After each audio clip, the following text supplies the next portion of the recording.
Mais tout de suite, ce témoignage touchant, l'amour d'un fils pour son père, la quête d'une mémoire qui s'efface.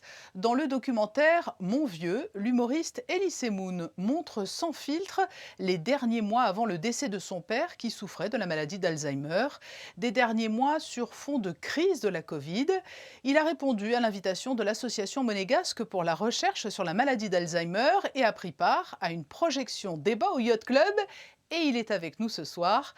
Bonsoir Elie Semoun. Bonsoir Patricia. Vous êtes de retour à Monaco, non pas pour un Oui, one-man show humoristique dont vous avez le secret, malheureusement. mais pour un hommage plutôt à votre papa et une mise en lumière d'une double problématique. C'est-à-dire qu'au départ, vous avez débuté le tournage de séquences avec votre papa qui souffrait de la maladie d'Alzheimer.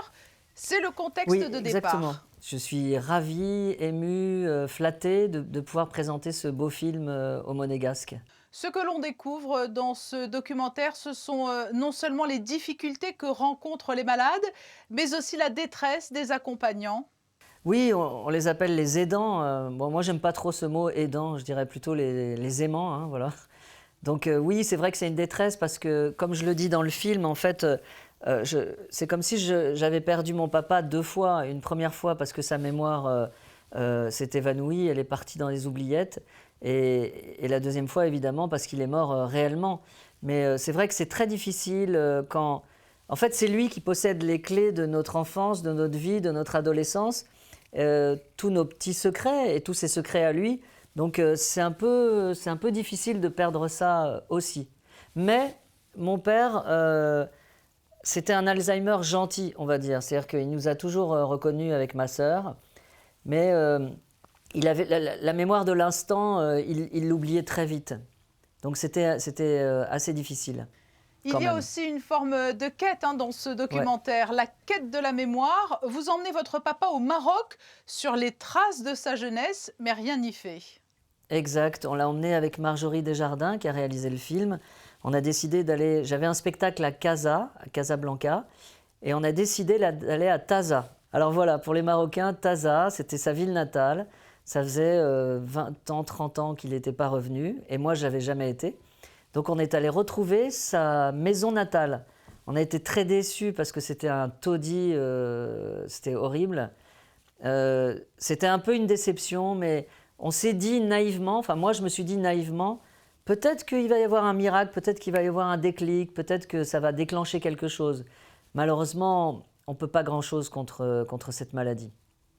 Mais c'était des beaux moments. Ce que je veux dire, c'est que même si on n'a pas, on l'a pas guéri de cette maladie, d'ailleurs on serait des magiciens, mais l'important, je dis ça pour les gens qui côtoient de la famille qui ont Alzheimer, il faut être là pour vivre l'instant présent, leur dire qu'on les aime, les caresser, les embrasser, juste pour vivre le présent, même s'ils l'oublient un quart d'heure après. Mais la maladie et ce quotidien que l'on suit, cela ne vous a pas empêché d'y mettre beaucoup de sourires. Votre papa, Paul, ne manquait pas lui aussi d'humour. Oui, ouais, il était drôle. Honnêtement, ceux qui ont peur de regarder ce film parce qu'ils ont peur de pleurer du début jusqu'à la fin, peut-être qu'ils vont verser une larme, mais ils vont beaucoup rire. Parce que mon père était vraiment un clown. Il était drôle. Il y a des scènes où il drague des nanas, enfin des nanas, des vieilles dames à l'EHPAD, où il me fait croire qu'il est sorti avec une petite de 30 ans. Où il fait croire à la directrice de l'EHPAD qu'en fait, lui, il va bien et qu'il fait beaucoup de sport, de l'athlétisme, de la piscine, du vélo. Donc oui, sa mauvaise foi est à mourir de rire. Oui, vous évoquiez l'EHPAD. Il a malheureusement fallu vous résoudre à transférer votre papa dans une résidence médicalisée. Ça a été le début d'une grande douleur, car cela a coïncidé avec le début de l'épidémie de Covid-19. Exactement, voilà. Donc j'ai eu plein de... Parce que je mettais souvent des vidéos sur mon Instagram de papa. Et quand malheureusement il a fallu le mettre à l'EHPAD, j'ai eu quelques réflexions, pas beaucoup, méchantes, me disant, avec tout le pognon que tu as, tu aurais pu le garder chez toi. Évidemment que ça aurait été mon rêve, mais au bout d'un moment, c'est impossible de garder quelqu'un dans cet état-là chez soi. Donc on l'a mis à l'EHPAD et malheureusement, il y a ce putain de confinement qui est arrivé. On nous a interdit de le voir pendant 1 mois et demi. Et là, ça a été comme si on avait savonné une pente. Il a glissé, glissé, glissé. Et il est resté 8 mois, 9 mois dans cette EHPAD et il est mort après. Parce que 1 mois et demi sans voir sa famille, sans pouvoir s'embrasser, sans pouvoir dire qu'on s'aime, eh ben ça a accéléré sa chute. Ça l'a tué en quelque sorte. Et pour ceux qui n'ont pas pu se rendre au Yacht Club ou qui n'ont pas pu voir le film à la télévision, Oui. comment peut-on le découvrir encore aujourd'hui? Alors c'est compliqué parce qu'on voudrait que ce film sorte au cinéma. Donc on l'a enlevé de YouTube.